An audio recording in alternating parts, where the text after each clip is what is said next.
morning. What's up, everybody? My name's Keith Kalfas, and today I want to talk to you about grit. There's a lot of people who got the invitation to be here today, but you showed up. You're doing the work, and you got this. You know, the last couple years have been kind of weird, lots of ups and downs. And there was so much momentum, we were so focused, but then a lot of us have actually downshifted into discouragement. And we're like, what happened? I was so focused over here, and I was crushing it. I could get up and just crush it all day, and especially over the last year. We've downshifted. And it's kind of funny, because it's really hard to find your grit and to reach down and pull that person up that you know that can crush it every day when that person's not even there. And you can become a shell of yourself and look in the mirror and be like, well, what happened? And there's also some really successful people in this room who have crushed it and they're just coasting. So today, I want to tell you some powerful stories about how I found my grit and how I found my grit in honoring and putting God first. It's changed my whole life. I can feel the energy in the room today. It's palpable. This is the 6th year of Launchpreneur Academy. And people come here and they have conversations that get their lives changed. But we're here right now. Who's ready in Launchpreneur Academy today? Let's get it. So year 6 of my landscaping business, bro, I thought I had it dialed in. I thought I had it figured out because I had been through the ups. I've been through the really low lows. I've been through the discouragement, the breakdowns, the depression, and then I came back up.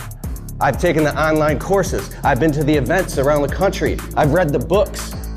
And this time, this spring and this summer, I hired some new people. I went out, I said, that's it. I got my sales system down. I got my processes. I know how to communicate and articulate and how to build rapport with customers. We've got the CRM. I understand how contracts work. I understand change orders. We're licensed and insured, all that. Everything is legit.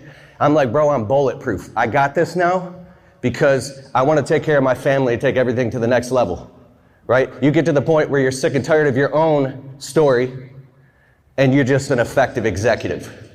So I go out, we're crushing it, and I get a call. We answer the phone, qualify the customers over the phone, and I show up, you know, I'm pumped. I got my shirt tucked in, embroidered shirt, nice hat, my truck's clean, and these customers, they want a quote. The husband and wife are there, so that's good.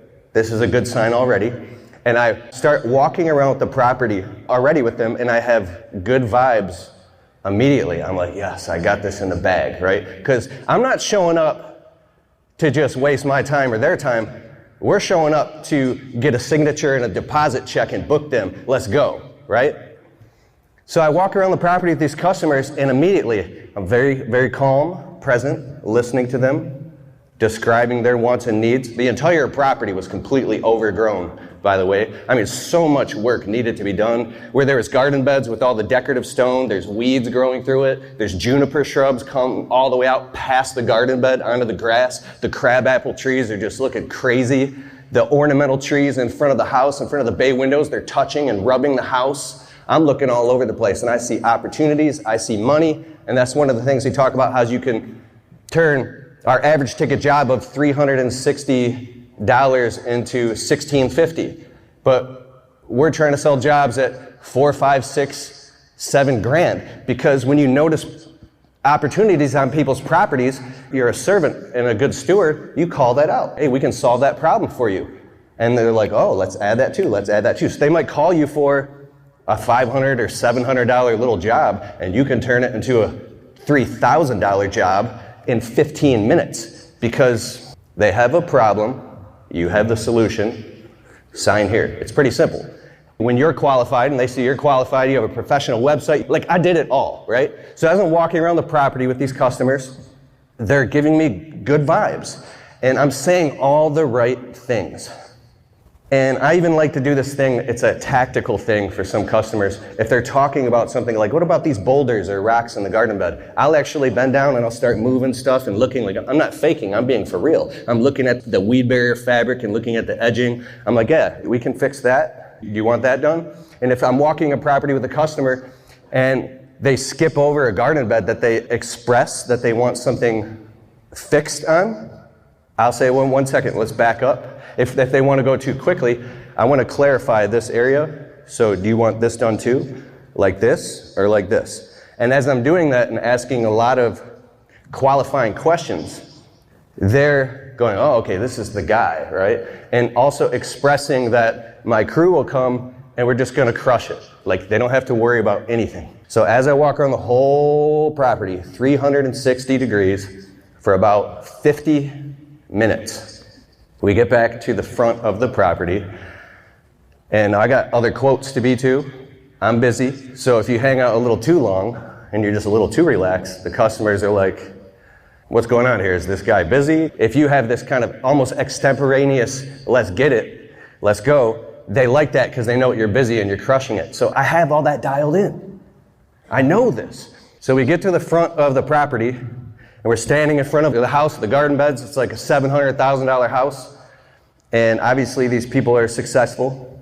And we talk a little bit more, so I give them the price. But something I did that was kind of silly. I like to experiment with hyper vulnerability and transparency when it comes to the business, sometimes to the point of being cringy, just to test on a case-by-case basis, like, I'm drawing the line in the sand, we're here and we're going to do this for you, we're going to crush it. So I literally told the customers, hey, this is what some other companies would charge for this. I think it would be like about the same to less price as mine. At this time, it was about $4,000, right? And I said, I'm just literally going to go ahead and just tell you what my bottom line is. Dumb move. And I said, because I want to be honest. I don't ever want to lie, because I'm going to talk about this later. There's 3 things that you're going to walk away today with. And one of them right here is, I don't want to speak a lie to my customer, but the world of business is very adversarial. It's commerce. It's like a totally different jurisdiction. So it causes this moral dilemma. I was totally honest. I was like, $3,600. We can come here. I look at my calendar, and 3 weeks from now on a Tuesday, we'll get all this done, and we'll be here in a little over a day, maybe a day and a half. Hey, Untrapped podcast listeners. Need more leads for your home service business? Footbridge Media will help you build a powerful online presence. From websites to SEO, just open up your browser and go to footbridgemedia.com/Keith today. And I was confident that I was going to close the job right then and there. Everything was perfect. And then as soon as I spoke that in complete sincerity, I was good. The husband and his wife are standing there, and the husband looks at me and he goes, I'll give you $2,500 cash. But he said it almost like in a cocky way, like of disrespect. I was like, well, I mean, I have a lot of overhead expenses. We're a fully licensed and insured 5-star agency. I expressed and educated him the reasons why we cost what we cost, of how he's not going to have to worry about anything. He's just going to have to write the check and we'll solve the problem. I expressed that we are confident. I'm confident in my price and in my ability. Now, this is a $3,600 job. It's not anything too crazy. But then he looks at me again, he goes, nah, you can do better than that. Like, come on, give me your best deal. And then I just stood there. I was like, no, I'm actually telling you for real. This is literally my best deal, and we're going to do a phenomenal job. We're going to crush it for you, and you don't have to worry about anything. Like, we're the best. Like, I do this full time, and we're going to crush it. And he looks at me with this disdain. Like, all of a sudden, I realized this husband and wife, this doesn't happen every day, but they didn't care about me at all. They were literally just trying to juice me to get the best deal possible. I wasn't even a human to them. And dude, I really work, and I've read the books on controlling your emotions, emotional IQ, all this stuff, and how to water off a duck's back, but the way that this man looked at me and disrespected me, it was like he took everything that I had been working for this past 6 years and fighting and struggling and suffering and succeeding and going in the pit and breaking through and doing the work. And I was there and I was ready. It was like you're nothing, bro. Like all of a sudden, the way he looked in my eyes, it was almost like, I don't want to go there. My body filled with this feeling I hadn't felt in a long time, and I'm kind of embarrassed, but I felt rage. Like, are you disrespecting me right now? In this moment, something flipped inside of me. I almost just went nuts and started screaming at them right in the middle of the, like right on there. We're in a beautiful neighborhood, birds are chirping, it's summer, 11 a.m. I literally was this close, and the way that, I sound mean right now, but the way that the wife, it was almost like this is their game plan or something. I felt so incredibly, disgustingly disrespected. It was like I was this close, I felt it. I feel it right now. I was like, I held my tongue, and I said, you know, like now they missed out. I said, I don't want somebody else to come here and do a bad job. Like I really actually care. You might hire someone else trying to find this good deal, and you get what you pay for. I'm the dude. And then they continued to do this haggling. And I said, you know what? I composed myself, because now it just became noise. And I said, I don't think that we're a good fit. So I hope you have a great day, and I hope that everything works out, and I have other quotes to be to. And thank you very much. I was a little nervous. I was like, but take care and have a great day. And as I try to leave, they start to haggle me more. Now I'm literally this close from flipping out. So I want to interject something real quick. When I was a young man, about 18, 19, I was frustrated. I've lived in 31 homes, including, we lived in 2 homeless shelters. I've had a beautiful life, but like, I slept in my car. We bounced around from place to place, Section 8 housing, government assistance, food stamps, like legit homeless, right? And I've slept on people's couches. I've slept in basements, and I was very frustrated looking at other people and comparing myself to other people, just wanting to be successful growing up. And it was bad programming that caused a lot of negative self-talk that I was working through. And also to add to that, at 26, I sat in a hospital because I got the phone call that my mom had mixed crack with heroin, and she fell unconscious and was no brain activity. We had to go to the hospital, and I had to put my hand on my mother's forehead, and we had to pull the plug, and I had to watch my mother pass away. So I know what it's like to struggle, and I know what it's like to have to pull up and have grit. Like, I've been through it for real, bro. And a lot of my best friends, I've had 6 best friends that have, I don't want to depress anybody here, but they're not here anymore, right? Anyways, back to the story. In that moment, I saw this vision of a Keith Kalfas that I am not, flipping out, yelling at these customers.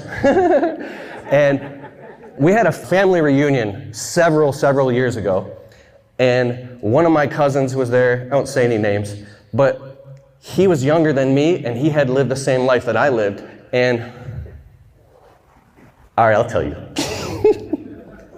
So my family is amazing. There's a lot of unconditional love. I did not plan on telling this. My cousins like to joke. I mean, we had a riot growing up. But my younger cousin, he was about 19 at this point. We were at a family reunion, and my grandmother who had passed away, she was in a wheelchair behind. We were just, I don't know what she was doing, just getting some shade or something. And he said, where's grandma? Where did grandma go? And then the one cousin said him as a joke, oh, they're back there with grandma smoking a joint. So he thought this was real. He believed it, and he flipped out, and he went into rage in front of the whole family reunion and started screaming and yelling and calling everybody, you guys are all white trash. And then he got in his pickup truck and he peeled off, and I hadn't seen him since. But as I watched this happen, I had tears in my eyes because I was looking at that man. He had rage, and he was trying to be a hero and express, I'm not like this. I'm trying to be better than this, and you're back there smoking a joint with grandma. So when I saw him have rage like that and leave, my heart went out to him, and I said, we don't do that. We don't do that. And I actually went around and comforted my family, and I held composure, and we got over it. But so, back to this job, I was like, you know what? I had to actually walk away while they were talking. I said, it's not a good fit. I have other quotes to be to. I'm sorry. Have a nice day. And they were just like perplexed or something. So I get in my truck. I'm shaky. I'm nervous. I start the truck. I look at my next quote. I drive off. And I was so enraged and so disrespected that I took out my camera and I'm like, I'm going to make a YouTube video real time. And I want to vent this out. And so I did vent it. I told the story really quick. I was going to have him play it here, but it's not a good look because I actually took the video down because it went nuts. It got like 21,000 views within 35 minutes of people in the comments saying, yeah, get him, Kalfas, yeah, bro, get him. Dude, there might be someone in here that's seen that video.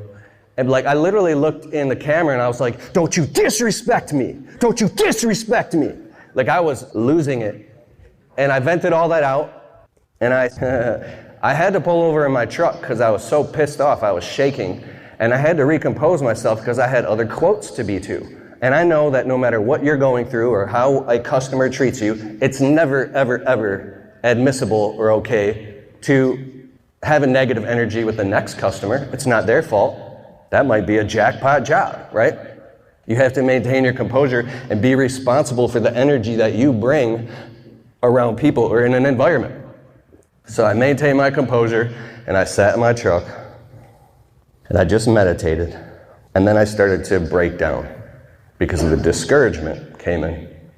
And I thought about when you're living moment to moment, breath to breath at times, or you have anxiety, one failure or one thing that doesn't work out can feel like it's happening everywhere at once. Like, oh, this is the direction this is heading. I can't afford this right now. I need this to work. So I sat in my truck. I was broken. It signaled all of the reasons of the negative self-talk that told me why I wasn't worthy. And I've heard about my other friends. I just get off the phone with another friend. He's like, bro, we just did 5 million. We did 165,000 this week. And that's one of the other things I'm going to talk about, the third thing.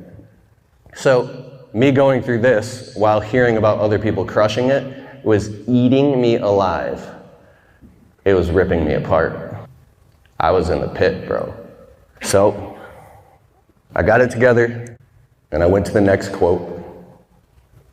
And this is where we set the demarcation line. This is the difference that makes the difference. The demarcation line is when you're in the pit and you say, who am I going to be right now when I'm down on my knees?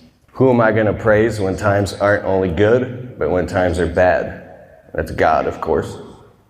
I said, I've been down that path where I've stuck my head in the sand, where I've given up, and I felt like I couldn't do it. And I've actually tucked my tail in between my legs, and I just wanted to go home and go to bed because it was too overwhelming, beating myself up. So I said, you got to pull yourself together, Kalfas.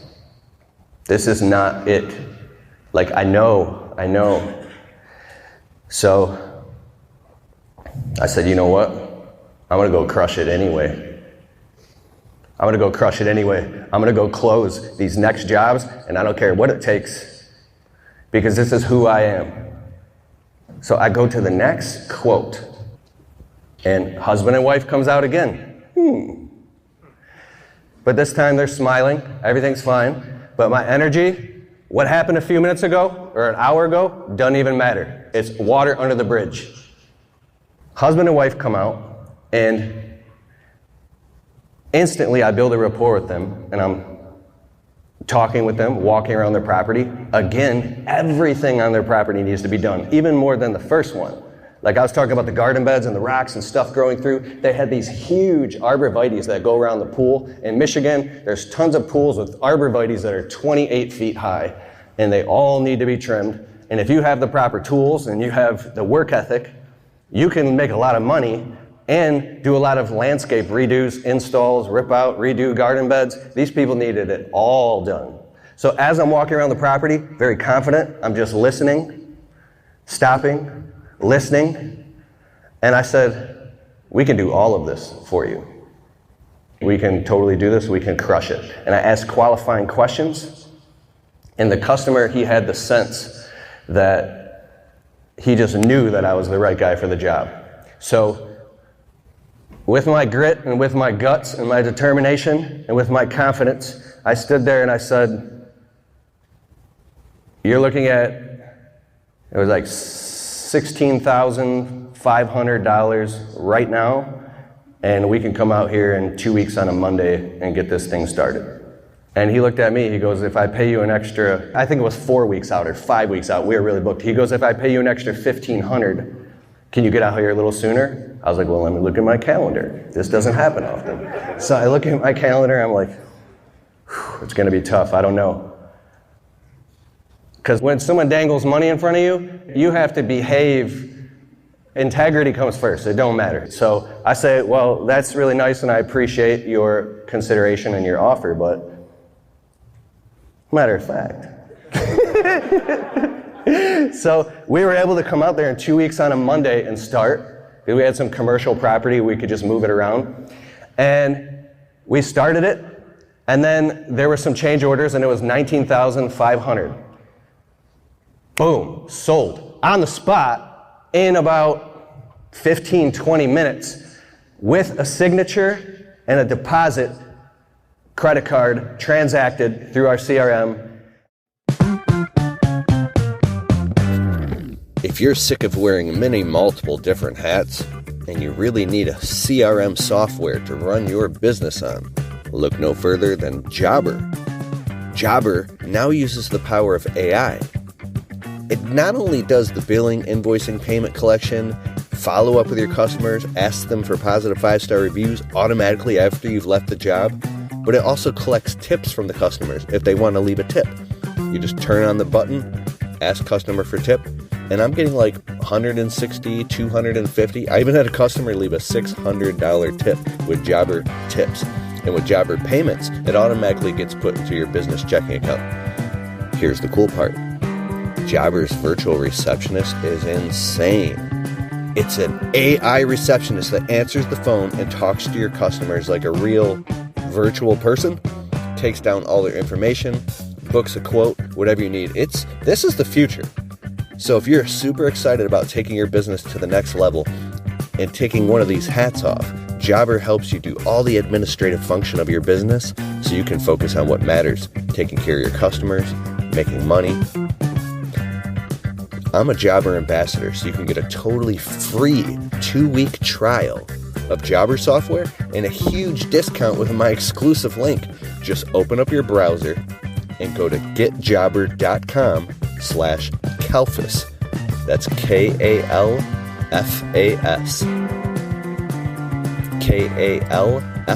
Kalfas. Getjobber.com/Kalfas. Go there now, sign up, and if you need help, the Jobber team will hop on a Zoom call with you and walk you through setting it up in your business. This is easy. Do it. Let's go. Let's go. Now back to the show.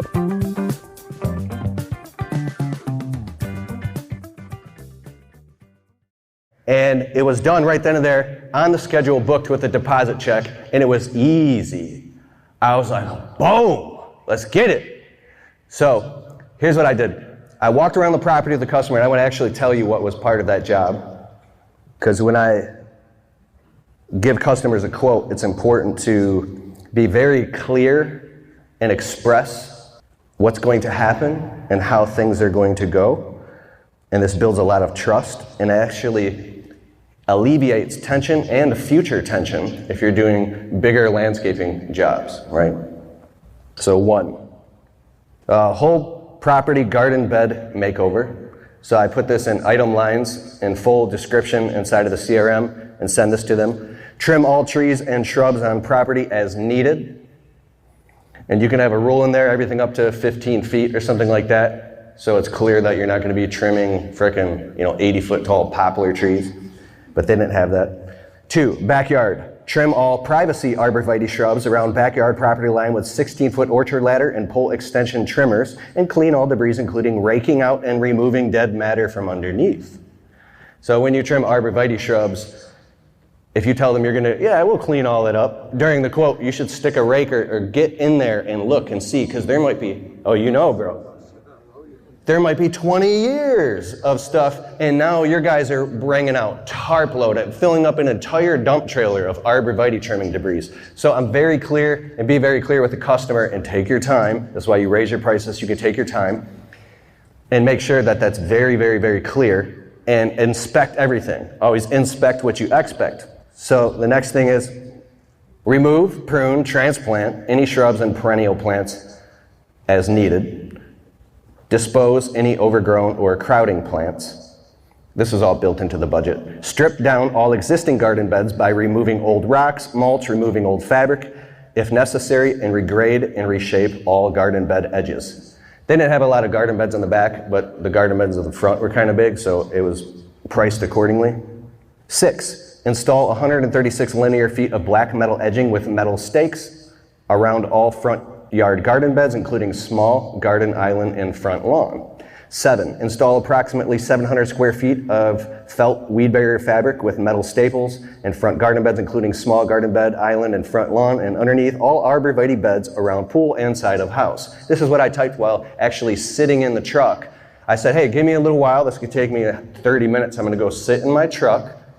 In about 30 minutes, I'll come knock on the door, and I'll have a full quote ready for you right here, right now, because I want this 33%, 6,500 of $19,500 deposit check right now. So do it now. Don't wait on the quotes, especially if they're bigger ticket items, because now today with Amazon, I ordered something and it showed up in 4 hours. Speed is value. Decorative stone. Backfill and top dress all completed garden beds with approximately 8 yards of decorative stone, 2 to 3 inches depth. I'm almost done here. Alongside of house, remove existing garden bed and replace and install 26 linear feet of new sod, including lawn repair of any areas around newly installed edging. 10. Meticulous final cleanup of all garden beds and work areas. All debris removed from property, $19,500. So, when you do a job like this, take the time with the customer and break down specifically what they're going to get on what days. So I say, this is how it's going to go. We're going to show up with a 4-man crew on Monday, and we're going to start doing demo and getting the job ready and bringing all the materials on the job site. Day 2, you can expect the whole front garden beds to be done, plants planted, fabric in. Day 3 will be in the backyard and then installing the mulch, the rocks. And then day 4, we'll be here for a half day to do all of the meticulous final cleanup so your property looks like nobody had ever been on it, and we'll follow that. So you let the customers know what they can expect on what days, and then it reflects everything itemized in the quote. And then I also create a text message thread between the husband and the wife. So we're on a thread, and I let them know in text message just quickly. I don't do this on tiny jobs, it's a waste of time, but bigger jobs. Hey, day 1, we did this, we crushed it. See you tomorrow, and you can expect this. So I just let them know each day what's happening, so we're right on par. And now the customers are like, this is amazing. This guy is so organized that we can just relax and do our thing, because they got it handled, brah. So that little bit of communication works. It's the craziest thing. We start the job, we're there about a day and a half, we trim all the arborvitaes with the orchard ladder. They look beautiful, precise. Like so clean, rake them all out, fill up the dump trailer with all that stuff. And all of a sudden, a construction company shows up on the property and starts doing demolition and tearing up the driveway with machines and ripping out the walkway right where we're installing our landscaping and beautiful garden beds and doing all this work we got to do. I'm like, what is going on? And the customers are like, so they're paying me like 20 grand. Meanwhile, they're spending 100 grand getting crazy stuff done. Like, they wanted a sink in their back pergola they were getting installed. We should get into some luxury outdoor living spaces, right? Just to have that sink, they had to have some special drainage per the city permit. So they had to They're like, well, let's just spend another 20 grand and rip up the whole driveway to install a drain that goes to this specific location. So while this is happening, I was like, this is gonna ruin our work. We have to actually stop and leave. And they're like, yeah, we're really, really sorry. I don't know why they did that, but we left the property and it took 6 weeks. We're doing tons of other jobs, we're crushing it. I'm driving by the property here and there. There's just materials all over the place. We can't even work there now. This is crazy. That's why I'm telling the story. So we come back after 6 weeks, we get them back on the calendar, and we get in. Now the other company's gone, everything's clean, brand new cement, everything, and we just start crushing it, and we bang out the job. We get the job done beautifully, impeccably. It was so good. I was taking pictures, we did some videos. The customers were super happy. And oh yeah, halfway through the job when we showed up, you get the second deposit check. Another 33% with the signature. Boom, boom, boom. I got another $6,500. And now, at the end of the job, due upon completion, right on the spot is your final check. It's in the contract. No like net 30, net 45. I understand if you do commercial, it's different, but I'm trying to get paid now. So I tell the customers, at the end of this job, we're gonna do a final walk around. And I want my guys to have like literally buckets with their fingertips, any little microscopic pebble, blowing down everything. I want everything so precise that when the customers walk around, they're like, this is amazing, wow. And I'm not physically doing that. My guys are doing that while I'm relaxed. They're happy, they sign off on the job. Like that's what it's supposed to happen. But the weirdest thing happened. We finished the job. Now I'm trying to get a hold of the customers. I can't. They're not coming outside. I'm knocking on the door. They're not answering the door. I'm calling them.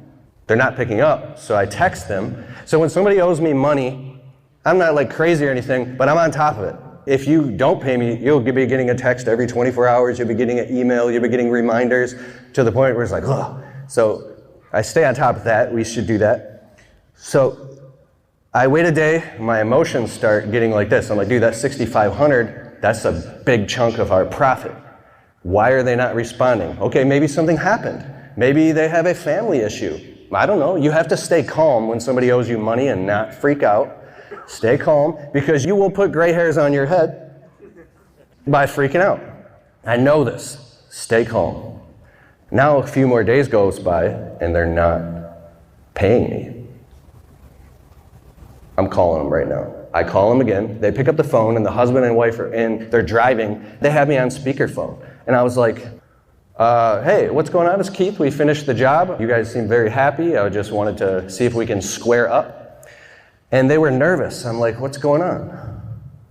They said, well, we know that we're holding your final payment because we're kind of upset. I was like, what? They said, while you were gone, finishing the job somewhere over the weekend, some other arborist, some tree company came and they offered to give us a quote. And they looked at our property and they went in the backyard and they saw the arborvitae shrubs that you guys trimmed. And they said, now this is the middle of really hot August. It was heat advisory, no rain for like weeks. They said that this other arborist company said that you guys had put our shrubs into shock by over trimming them, and that it's going to cost us $8,500 to fix them. I was like, huh? So I said, I'm coming to your property right now. I show up at their property, I'm with the husband and wife, and I'm standing where the arborvitaes are, and I'm looking, everything is like looking green, it's looking fine, but it's also really, really hot out. I'm like, so what did they say again?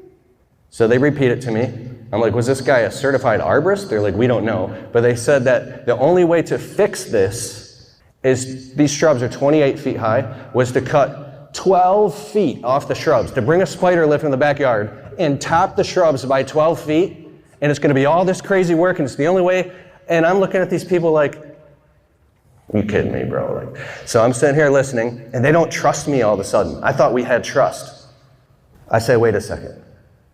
They're just nervous. They don't know. They're naive, right? And this is a moment where I had to reach deep down inside and pull out my what? Grit. My grit. My what? Grit. My grit, bro. I had to stand up for myself, and I don't normally do this. It's easier to turn the other cheek. So they needed to hear it back. I said, wait a second. I just spent the last 7 weeks knowing you. I know we don't know each other that well, but we were laughing. We've crushed this whole job. We did a great job. Everything's fine. You researched my company before you hired me. You called me and chose me. And why did you choose me? Oh, because you had 150 positive 5-star reviews, because of all these good things. Like, right? So you mean to tell me that we've been knowing each other for 7 weeks now, and I was gone for a couple days, and some random guy who doesn't even know me is going to throw me under the bus to try to juice you to get a sale? Like I said, take a look around. I said, look at all your neighbor's shrubs, look at the trees, the oak trees, the maples way up there. I mean, we're in a subdivision. I said, see, we've been in a heat advisory for about 4 weeks, and it hasn't rained. Everything is kind of curling a little bit, and everything's suffering from heat stress. I said, everything's under heat stress. I think your shrubs need some water, but they're totally fine. And they still didn't believe me. They were scared and holding my money.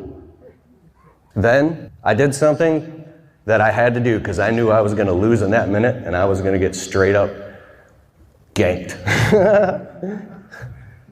I stood there, and this courage came from inside of me, and I was like, you're gonna believe some guy over me? This is bullshit. And as soon as I said that, that's exactly what I said, they because I don't cuss at a customer. I said, this is bullshit. And the customers woke up out of hypnosis. They were like, and now they believed me. And they were like, yes, we believe you. They paid me my money, my other $6,500, right there on the spot. They signed off on the job. And now I felt a little nervous, but I was proud of myself because I stood up for myself. And I went back into my truck. I was like, whew. And I was still nervous, but I was like, damn. And the funniest thing happened. I'm out of time here, so I'll just wrap this up right now. Hello, my friend and Untrapped podcast listener. I would love to see if you qualify to become a member of our Untrapped Alliance private group, where we go live every other Wednesday night and we work on our business. This is a focus group and our members love it. Go to keithkalfas.com/alliance. I'll see you there on a Wednesday night's call.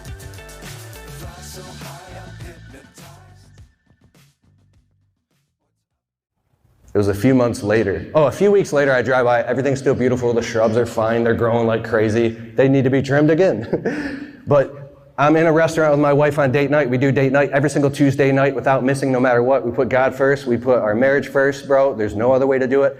And I love my wife no matter what, dude. I honor and I respect God, the Holy Spirit, Father in heaven. There's no other way. If you were discouraged and depressed or anything, reach through the clouds and Jesus could be in a meeting and you're grabbing his ankle.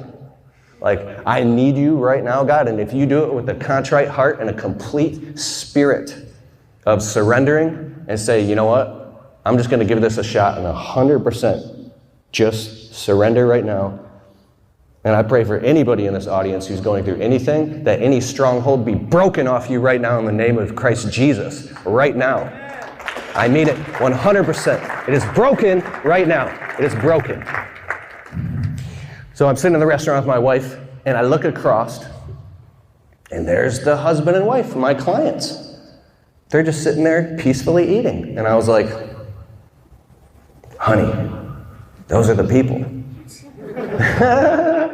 No, they're really nice people. They didn't mean to cause me any harm, but they were just nervous, right? It's understandable. So I snuck up to the register. I was like, how much are, those people just pay their dinner, and I left a fat tip. And then when we walked out, I saw them. They're like, hey, thank you. And I was like, God bless you. God bless you. So I want to encourage you, reach deep down inside, pull up that faith and pull up that grit. Honor God when times are good, but when times are bad. I recently had to give my dog CPR for 15 minutes, and he died in my arms and had a heart attack. And it was traumatizing. And you know what I started doing? I started praising God and having gratitude and saying, thank you for this beautiful experience. Like, I'm telling you right now, You have everything that it takes. You have it inside of you. This right now is the demarcation line that you choose in this moment. You don't tolerate not what's going on out there, but also what's inside of yourself, anything. And your tongue is a sword. Don't speak negativity. Don't do it behind other people's backs, and don't do it about yourself. Be very careful what you say, because everything is being documented and it's being written. Be very careful what you say. Honor God above all. And then the third thing, I have to get off here, is don't compare yourself to other people. I don't have time to tell this story, but I recently heard about somebody that I looked up to a lot that basically, I don't look up to that person anymore. And I got on the phone with a spiritual advisor of mine, and I was like, how can this be? This person I look up to so much. Like, it wasn't anything like terrible, but I was like, I looked up to this person. How could they do that? And my spiritual advisor told me, this is a lesson to you right now, to never, ever, ever compare yourself to other men, because the grass is not greener on the other side. It's a barren wasteland. The grass is greener where you water it. When you walk into your purpose, your mission and mandate for your life, and you focus on you and do your own unique thing, you will prosper abundantly and have fulfillment at a level you would have been miserable over there. And they'll be looking at you saying, I want to be like that guy. I'm telling you the truth. And this is the truth. God bless all of you. I'm Keith Kalfas. I love all of you. And that's the end of my talk. Thank you.